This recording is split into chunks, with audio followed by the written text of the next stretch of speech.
আসসালামু আলাইকুম, welcome to my channel. আমি বিডি ব্লগার লাকি। আমার দুষ্টু মিষ্টি আপুমনি আর ভাইয়ারা, আপনারা সবাই কেমন আছেন? আলহামদুলিল্লাহ, আল্লাহর অশেষ রহমতে আপনাদের দোয়া আর ভালোবাসায় আমি খুবই ভালো আছি। দেখতেই পাচ্ছেন চা বাগান, আর সেই চা বাগানের পাশ দিয়ে যাচ্ছে চা শ্রমিকরা। প্রতিদিনের দৃশ্যই হচ্ছে এমন। আজকে আমি আপনাদেরকে একটি চা বাগান ঘুরতে নিয়ে যাব। এই যে নাম নিশ্চয়ই দেখে ফেলেছেন, তেলিয়াপাড়া চা বাগান। তবে এটি কোনো সাধারণ চা বাগান নয়, এটিকে বলা হয় ঐতিহাসিক একটি চা বাগান। ঢাকা সিলেট মহাসড়ক বা তেলিয়াপাড়া রেলওয়ে স্টেশন থেকে প্রায় 2 কিলোমিটার অভ্যন্তরে রাস্তার দুই পাশে অবস্থিত এই চা বাগান। মুক্তিযুদ্ধের প্রথম সেনা দপ্তর তেলিয়াপাড়া চা বাগান হবিগঞ্জ ও মাধবকুঞ্জে অবস্থিত। এখান থেকেই প্রথম মুক্তিবাহিনী গঠন, মুক্তিযুদ্ধের আনুষ্ঠানিক সূচনা, রাজনৈতিক সরকার গঠনের প্রস্তাব তথা মুক্তিযুদ্ধের প্রাথমিক প্রতিটি গুরুত্বপূর্ণ বিষয়ের প্রথম পাঠের অনুশীলনী হয় এখান থেকেই। তাই অন্যান্য চা বাগানের তুলনায় এই চা বাগানটি একদমই অন্যরকম। এজন্যই বলেছি এটি একটি ঐতিহাসিক চা বাগান।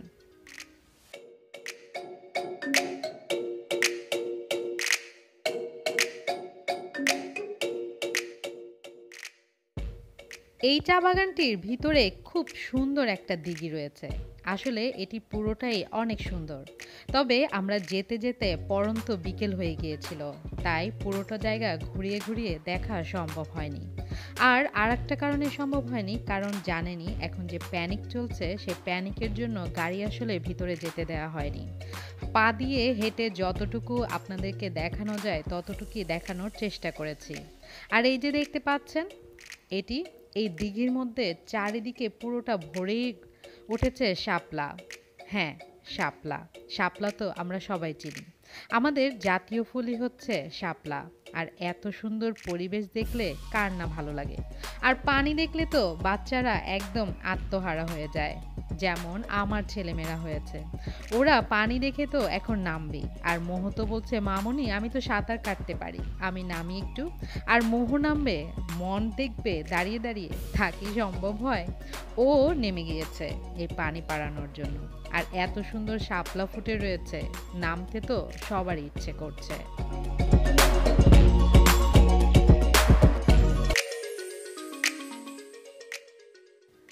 তেলিয়াপাড়া চা বাগানটি কিন্তু ভিতরে অনেক সুন্দর, তাই অনেকেই বিকেলবেলা ছুটে চলে আসে এই চা বাগানের ভিতরটা দেখার জন্য।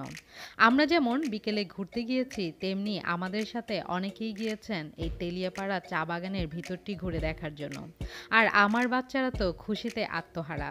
দেখতেই পাচ্ছেন ওরা পানিতে কিন্তু অলরেডি নেমে গিয়েছে। আর ওরা পানিতে নামবে, আমি দাঁড়িয়ে দাঁড়িয়ে দেখব, তা কি হয়? যদিও আমি সাঁতার পারি না, কিন্তু এমন সুন্দর মনোরম পরিবেশ দেখলে কার না ভালো লাগে। এত সুন্দর পরিবেশ দেখলে চোখ যেমন জড়িয়ে যায়, সাথে সাথে মনও জড়িয়ে যায়। বাচ্চাদের সাথে আমিও বড় বাচ্চা হয়ে গিয়েছিলাম। তাই ওরা যেমন এই স্বচ্ছ পানিতে হাত ভেজাচ্ছে, পা ভেজাচ্ছে, আমি ভাবলাম আমিও একটু পা ভিজিয়ে নেই, হাত ভিজিয়ে নেই।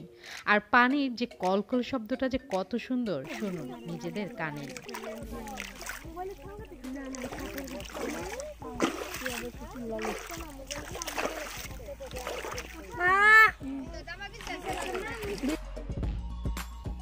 আপনারা সিলেটে ঘুরতে আসলে অবশ্যই চলে আসবেন হবিগঞ্জেও ঘোরার জন্য, কারণ হবিগঞ্জেও রয়েছে অনেক কিছু দেখার মতো।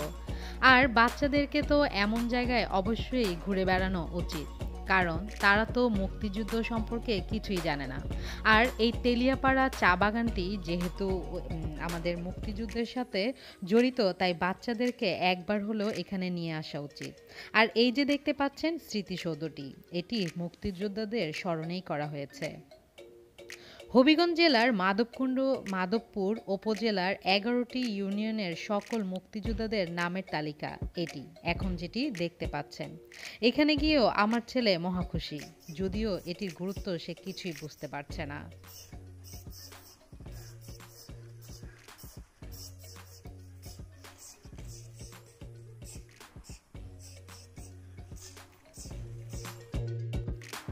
মুক্তিযোদ্ধাদের নামের তালিকার ওপরে একটি স্লোগান রয়েছে, আর এই স্লোগানটি হচ্ছে, এটি। বাংলা মানচিত্রের কারিগর তোরা, সার্থক তব আত্মদান। বাঙালি জাতির গর্বের উৎস, সর্বকালের সর্বশ্রেষ্ঠ সন্তান। সত্যি, মুক্তিযোদ্ধারা সর্বকালের শ্রেষ্ঠ সন্তান। আজকে এই মুক্তিযোদ্ধাদের জন্যই আমরা পেয়েছি বাংলাদেশ, স্বাধীন একটি দেশ। কিন্তু সত্যি কি আমরা স্বাধীন দেশের মানুষ? সত্যি কি মুক্তিযোদ্ধারা এমন একটি দেশ চেয়েছিল? আমরা যদি এখন আমাদের দেশের চারিদিকের অবস্থা দেখি, আমরা যুদ্ধের সময় না থাকলেও মনে হয় না, মুক্তিযোদ্ধারা এমন একটি দেশ আমাদেরকে কখনোই উপহার দিতে চাননি, যেখানে অহরহই ঘটছে হত্যা, গুম, নির্যাতন, ধর্ষণ, যেটা নাকি সহ্য করার মতো ক্ষমতা আমাদেরই নেই। তাহলে এই মুক্তিযোদ্ধাদের কিভাবে থাকবে?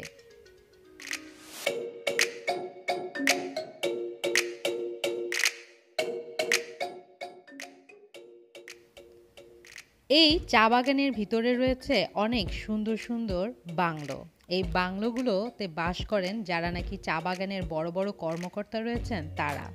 বাংলোটির ভিতরে যাওয়া যায়নি, কারণ ওই যে প্যানিকের সময় কোথাও যাওয়ার আগে অনেক রকমের অনুমতি দরকার হয়, আর আমরা তো হুট করেই চলে গিয়েছি, তাই আপনাদের সাথে এই সুন্দর বাংলাটি আমি শেয়ার করতে পারিনি। তবে ইনশাল্লাহ আমি যেহেতু হবিগঞ্জ সিলেটেরই বউ, আপনাদের সাথে সিলেট হবিগঞ্জের সব কিছুই আস্তে আস্তে করে শেয়ার করব, দেখাবো আপনাদেরকে।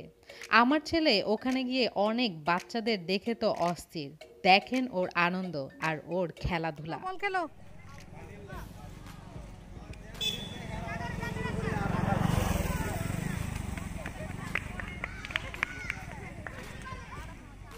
কোথায় বল, কোথায়?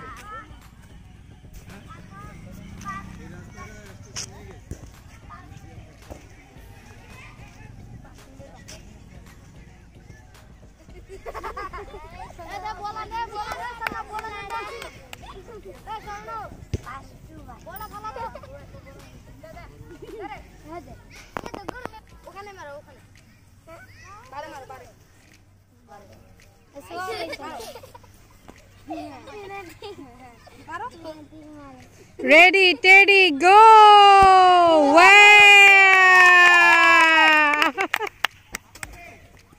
তুমি তো ভালোই পারো।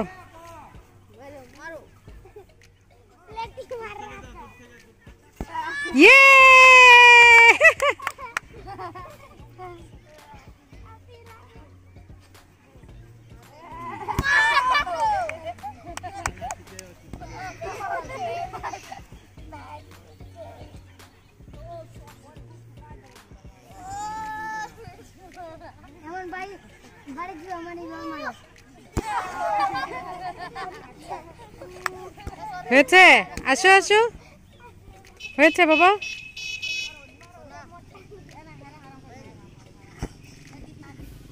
হয়েছে, টাটা, বাই বাই।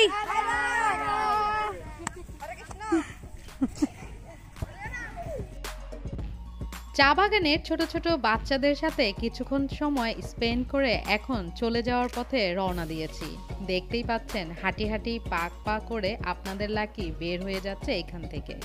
বের হয়ে যাওয়ার আগে আর ভুলে যাওয়ার আগে পুরনো কথা নতুন করে আপনাদেরকে বলে নেই, যারা আমার ভিডিওটি আজকে প্রথম দেখছেন তারা অবশ্যই আমার চ্যানেলটি সাবস্ক্রাইব করে বেল আইকনটি ক্লিক করে রাখুন, যেন আমার সাথে এমন সুন্দর সুন্দর পরিবেশ প্রকৃতি দেখতে পারেন। আর যারা সব সময় আমার সাথে ছিলেন এবং আছেন তাদেরকে তো অন্তরের অন্তঃস্থল থেকে অনেক অনেক ভালোবাসা। এমন সুন্দর সুন্দর জায়গায় অবশ্যই আপনারা সরাসরিও ঘুরতে চলে আসবেন, কারণ ক্যামেরায় দেখা প্রকৃতির সৌন্দর্য আর নিজের চোখে দেখার প্রকৃতির সৌন্দর্য আকাশ আর পাতাল ডিফারেন্স।